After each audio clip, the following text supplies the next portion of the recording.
पहला है revised national tuberculosis control programme, जिसको RNTCP के नाम से भी जाना जाता है। इसकी शुरुआत 1993 के अंदर हुई थी और इसी के अंतर्गत डॉट्स थेरेपी जो है वो शुरू की गई थी। डॉट्स थेरेपी जो है उसकी शुरुआत भी 1993 के अंदर हुई थी। डॉट्स का पूरा नाम जो है वो है directly observed treatment short course है। इसमें स्टाफ की मौजूदगी के अंदर दवाई जो है वो ली जाती है। इसकी दो अवस्था या फेज थी। इसमें एक होती है इंटेंसिव फेज। इंटेंसिव फेज के अंदर हॉस्पिटल या हेल्थ सेंटर जो है वहाँ पर स्टाफ की मौजूदगी में दवाई जो है वो लेने का होता है। और दूसरा होता है कंटिन्यूएशन फेज। कंटिन्यूएशन फेज के अंदर क्या होता है कि पेशेंट जो है उसको 3 खुराक जो है उसको दी जाती है, मतलब खुराक की 3 पुड़िया दी जाती है, जिसमें पहली खुराक तो हॉस्पिटल के अंदर ही लेनी है, बाकी 2 जो है वो उसको घर के लिए दी जाती है। एक होता है MDR TB, जिसको मल्टी ड्रग रेजिस्टेंट ट्यूबरक्लोसिस कहा जाता है। उसके लिए डॉट प्लस जो है उसकी शुरुआत की गई थी। डॉट प्लस जो है उसके अंदर इंटेंसिव फेज जो है उसकी अवधि 6 मंथ होती है। इसके अलावा किसी किसी के अंदर ये कंडीशन के आधार पर 9 मंथ की हो सकती है। और कंटिन्यूएशन फेज जो है उसकी अवधि 18 माह की होती है। तो इस तरह डॉट्स प्लस थेरेपी जो है उसकी कुल अवधि 24 से 27 माह की होती है। दूसरा है राष्ट्रीय मलेरिया नियंत्रण कार्यक्रम, नेशनल मलेरिया कंट्रोल प्रोग्राम, इसको NMCP के नाम से भी जाना जाता है। इसकी शुरुआत 1953 के अंदर हुई थी। 1958 में इसका नाम नेशनल मलेरिया इरेडिकेशन प्रोग्राम जो है वो कर दिया गया था। 1971 के अंदर अर्बन मलेरिया स्कीम जो है उसकी शुरुआत हुई थी। 1977 के अंदर मॉडिफाइड प्लान ऑफ ऑपरेशन की शुरुआत की गई थी।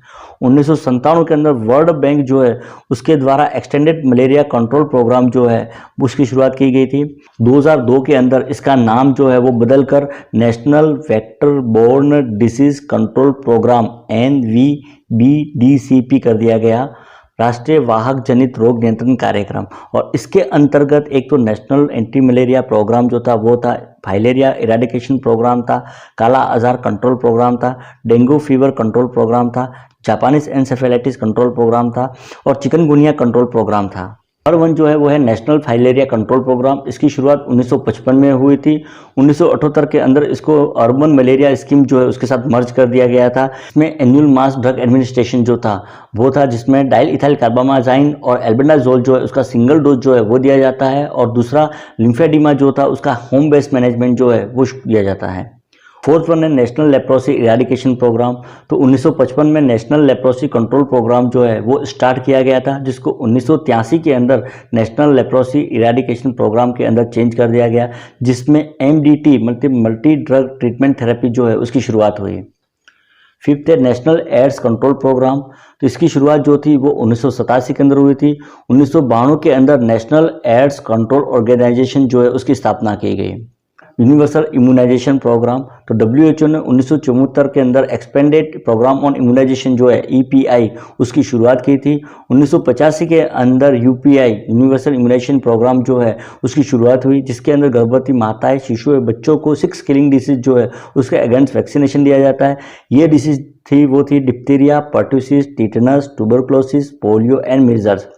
1992 के अंदर इसको child survival and safe motherhood जो है उसके साथ जोड़ दिया गया। और 1997 के अंदर इसको रिप्रोडक्टिव चाइल्ड हेल्थ प्रोग्राम जो था RCH उसका भाग बना दिया गया। वर्तमान के अंदर हेपेटाइटिस B, पेंटा 5, IPV और रोटा वायरस जो है वो वैक्सीन को भी इसमें शामिल कर लिया गया है।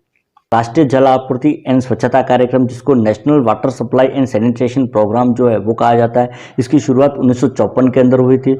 1972 के अंदर इसको accelerated rural water supply programme जो है उसके साथ जोड़ दिया गया था। 1981 से 90 तक यूनाइटेड नेशन के द्वारा international drinking water supply and sanitation decade जो है शताब्दी वो घोषित किया गया था।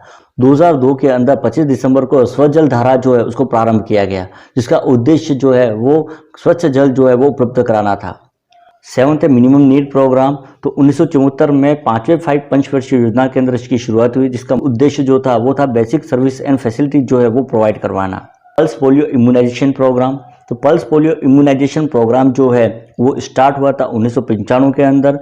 इसकी 2 फेज उसके अंदर स्टार्ट किया गया था। पहली फेज जो थी, फर्स्ट फेज, वो 9 दिसंबर 1995 को थी। सेकंड फेज जो थी वो थी 20 जनवरी 1996 को। 9th national cancer control programme किया गया था 1975 के अंदर।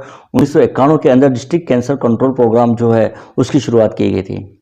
10th integrated child development service ICDS, जिसको समेकित बाल विकास सेवाओं के नाम से भी जाना जाता है। ये इसकी शुरुआत 2 अक्टूबर 1975 को हुई थी, जिसमें एक 0 से 6 वर्ष के बच्चे, गर्भवती महिलाएं, लैक्टेटिंग मदर और 11 से 18 वर्ष के एडल्ट गर्ल्स जो होती है उसको शामिल किया गया था। इसका जो उद्देश्य जो था वो था immunisation, supplementary nutrition, pre school education, regular health checkup.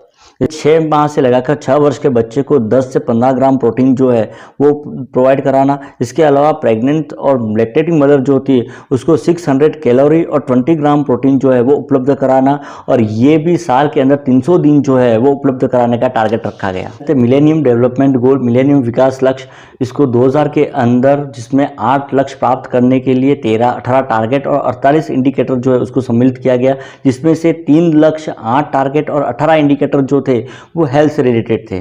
NRHM जिसको नेशनल रूरल हेल्थ मिशन जो है उस नाम से भी जाना जाता है, इसको 5 अप्रैल 2005 के अंदर लॉन्च किया गया था, और इसमें आशा जो है उसको अपॉइंट किया गया था ताकि बीच गैप जो है रूरल हेल्थ के अंदर उसको कम किया जा सके।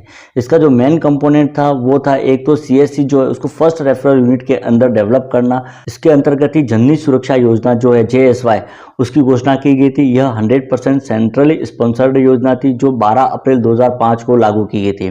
इसका जो मुख्य ऑब्जेक्टिव था वो था कि इंस्टीट्यूशनल डिलीवरी जो है मतलब हॉस्पिटल की डिलीवरी उसको प्रमोट करना, ताकि IMR और MMR जो है उसको रिड्यूस किया जा सके, कम किया जा सके। इस योजना के अंतर्गत आशा, जिसको एक्रीडेटेड सोशल हेल्थ एक्टिविस्ट कहा जाता है, वो चीफ फंक्शनल होती है।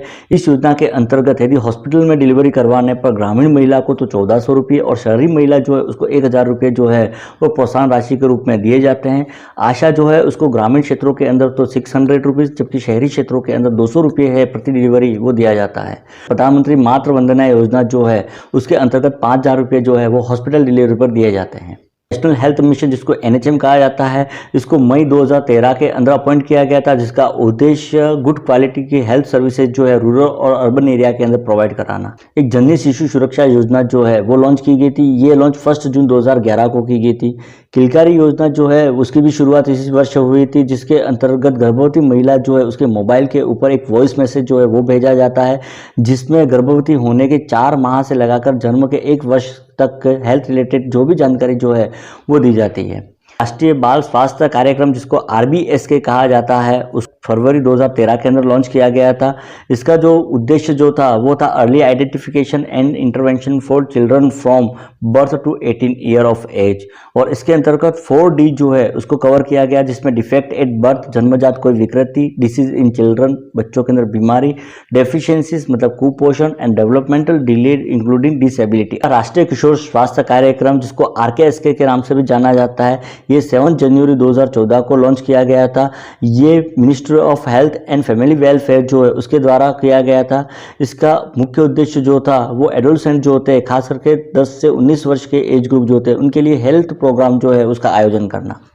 अगला है national urban health mission NUHM। इसको 1 मई 2013 को लॉन्च किया गया था, और इसका उद्देश्य जो था वो था कि अर्बन एरिया जो है वहाँ पर हेल्थ नीड और हेल्थ प्रॉब्लम जो है उसको आइडेंटिफाई करना। इसी के अंतर्गत 108 फ्री एम्बुलेंस सर्विस जो है उसकी शुरुआत की गई थी, जिसका उद्देश्य इमरजेंसी सर्विसेज जो है जिसमें मेडिकल, पुलिस और फायर जो है वो उपलब्ध कराना था।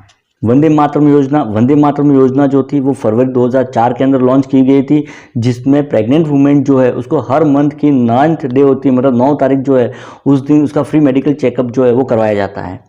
राष्ट्रीय स्वास्थ्य बीमा योजना RBSY, इसकी घोषणा 1 अप्रैल 2008 को ministry of labour and employment के द्वारा की गई थी, जिसको 1 अप्रैल 2015 के अंदर इसको ministry of health and family welfare के अंदर ट्रांसफर कर दिया गया। और इसका उद्देश्य BPL पीपुल जो होते हैं उनका हेल्थ इंश्योरेंस जो होता है वो कवर करना था।